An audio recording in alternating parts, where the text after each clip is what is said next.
السلام علیکم، راہ نیوز کے ساتھ میں ہوں حارث عالم۔ نظر ڈالتے ہیں ہیڈ لائنز پر۔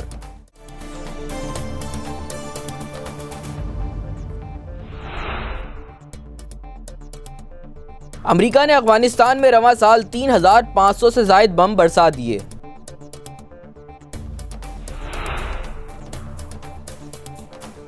امریکہ کا تنظیم آزادی فلسطین کا دفتر بند کرنے کا فیصلہ۔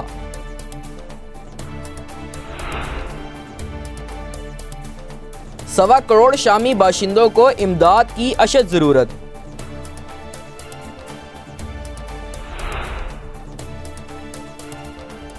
میانمار روہنگیا مسلمانوں پر مظالم سے توجہ ہٹانے میں مصروف۔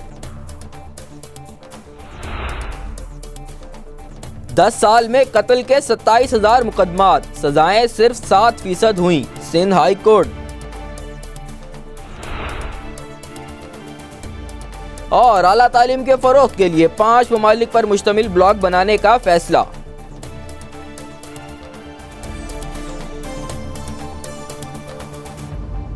یہ تھی ہیڈ لائنز اور اب چلتے ہیں خبروں کی تفصیل کی طرف۔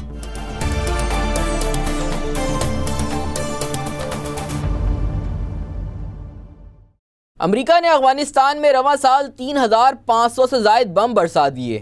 امریکی فورسز نے افغانستان میں فضائی کارروائیوں میں اضافہ کر دیا۔ نئے اعداد و شمار کے مطابق رواں سال امریکی فورسز نے افغانستان میں دہشت گردوں کے خلاف فضائی کارروائیوں میں 3 گنا اضافہ کیا ہے۔ رواں سال داعش، طالبان سمیت دیگر دہشت گرد تنظیموں کے ٹھکانوں پر 3,500 سے زائد بم برسائے گئے۔ یہ تعداد گزشتہ سال کی نسبت 3 گنا زائد ہے۔ گزشتہ سال 1,337 اور 2015 میں 947 بم گرائے گئے تھے۔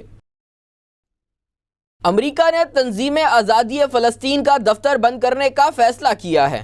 امریکی انتظامیہ نے دارالحکومت واشنگٹن میں تنظیم آزادی فلسطین کے مشن کے باقی رہنے کی یادداشت پر دستخط نہ کرنے کا فیصلہ کیا ہے۔ اس فیصلے نے تنازع پیدا کر دیا ہے۔ امریکی وزارت خارجہ کے ایک ذمہ دار کا کہنا ہے کہ تنظیم کا دفتر بند کر دیا گیا ہے، تاہم امریکی انتظامیہ اب آئندہ مرحلے کے طریقہ کار پر غور کر رہی ہے۔ ادھر مشن کے نمائندے اور بقیہ سفارتی عملے نے واشنگٹن کے جارج ٹاؤن کے علاقے میں مشن کی عمارت میں معمول کے مطابق اپنی ذمہ داریوں کی انجام دہی جاری رکھی۔ فلسطینی سفیر پیر کی صبح اپنے دفتر بھی آئے۔ اس سے 3 روز قبل فلسطین کی جانب سے امریکی وزارت خارجہ کو ایک تحریری خط موصول ہوا تھا، جس میں بتایا گیا تھا کہ وہ کانگریس میں 2015 میں پیش کیے گئے قانون کے پیش نظر PLO کا دفتر کھلا رہنے کی مدت میں توسیع نہیں کر سکتی ہے۔ قانون کے مطابق فلسطینی اتھارٹی نے جرائم کی عالمی عدالت سے درخواست کی تھی کہ وہ اسرائیلی خلاف ورزیوں کی جنہوں نے جنگی جرائم کی حدود کو چھو لیا ہے، یہودی بستیوں کی آباد کاری کی تحقیقات کرے۔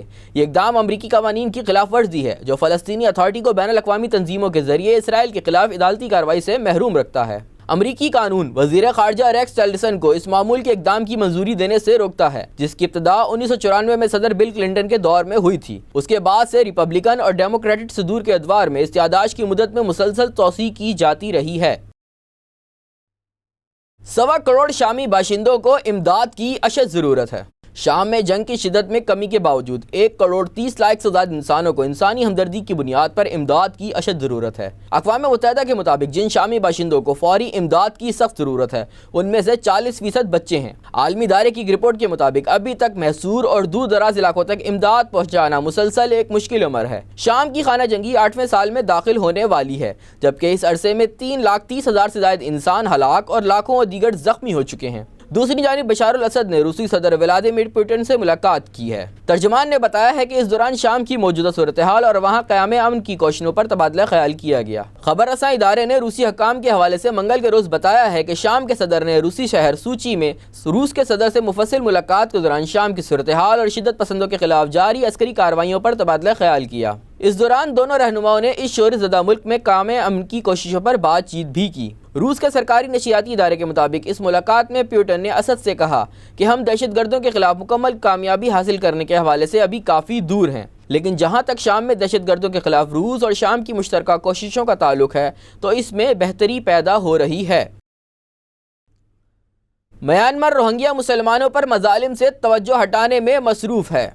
میانمار دنیا کے کسی اور بحران پر توجہ مرکوز ہونے تک وقت حاصل کرنے کی کوششیں کر رہا ہے تاکہ روہنگیا مسلمانوں کے خلاف اس کی سیکیورٹی فورسز کی پرتشدد کارروائیوں اور انسانیت سوز مظالم پر پردہ پڑا رہے۔ یہ بات امریکی آرمی کے وار کالج میں ریسرچ پروفیسر ڈاکٹر عظیم ابراہیم نے کہی ہے۔ انہوں نے روہنگیا بحران پر ایک کتاب بھی لکھی ہے دوسری جانب ایمنسٹی انٹرنیشنل کا کہنا ہے کہ میانمار حکومت روہنگیا مہاجرین کی نسلی امتیاز کی پالیسی کا نشانہ بنائے ہوئے ہے۔ اس ادارے نے زور دیا ہے کہ نسلی عصبیت کی بنیاد پر قائم اس نظام کے خاتمے کی خاطر بین الاقوامی ایکشن کی ضرورت ہے۔ رپورٹ کے مطابق میانمار میں روہنگیا اقلیت کی مصائب کے خاتمے اور انہیں نسلی عصبیت سے چھٹکارا دلانے کی خاطر عالمی برادری کو اپنا کردار ادا کرنا پڑے گا۔ اس رپورٹ کے مطابق میانمار کی حکومت نے منظم انداز میں روہنگیا مہاجرین کو علیحدہ رکھا اور ان کے حقوق کی خلاف ورزی جاری رکھی۔ مزید یہ کہ میانمار کی حکومت نے نسلی امتیاز کی پالیسی اپنا کر انسانیت کے خلاف جرائم کا ارتکاب کیا ہے۔ 10 سال میں قتل کے 27,000 مقدمات، سزائیں صرف 7% کو ہوئی۔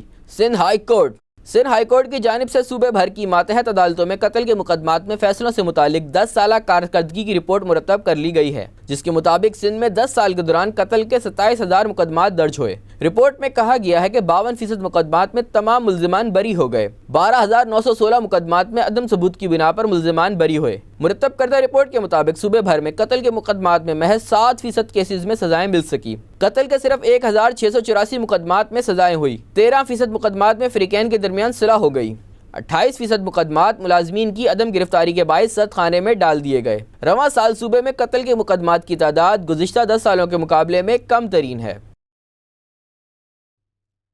اعلیٰ تعلیم کے فروغ کے لیے 5 ممالک پر مشتمل بلاک بنانے کا فیصلہ کر لیا گیا ہے۔ ہائر ایجوکیشن کمیشن نے اعلیٰ تعلیم کے فروغ کے لیے 5 ممالک پر مشتمل بلاک تشکیل دینے کا فیصلہ کر لیا۔ ابتدائی طور پر 5 ممالک یادداشت پر دستخط کریں گے۔ جامعات کے طلبہ و طالبات سمیت اساتذہ کے لیے تبادلہ پروگرام اور اسکالرشپس کا اجرا کیا جائے گا۔ میڈیا رپورٹس کے مطابق پاکستان نے انڈونیشیا، ملائیشیا، ترکی اور ایران کے ساتھ مل کر 5 ممالک کا بلاک تشکیل دینے کا فیصلہ کیا ہے، جس کا بنیادی مقصد بلاک میں موجود ممالک میں اعلیٰ تعلیم کا فروغ ہے۔ اس حوالے سے 4 ممالک کے اعلیٰ حکام سے رابطہ ہو چکا ہے۔ امید ہے کہ آئندہ ماہ 5 ممالک کے حکام ترکی میں ملاقات کر کے بلاک کو باقاعدہ طور پر تشکیل دینے کا اعلان کریں گے۔ راہ نیوز سے فی الوقت اتنا ہی۔ مزید خبروں اور اپڈیٹس کے لیے دیکھتے رہیے راہ نیوز۔ اللہ حافظ۔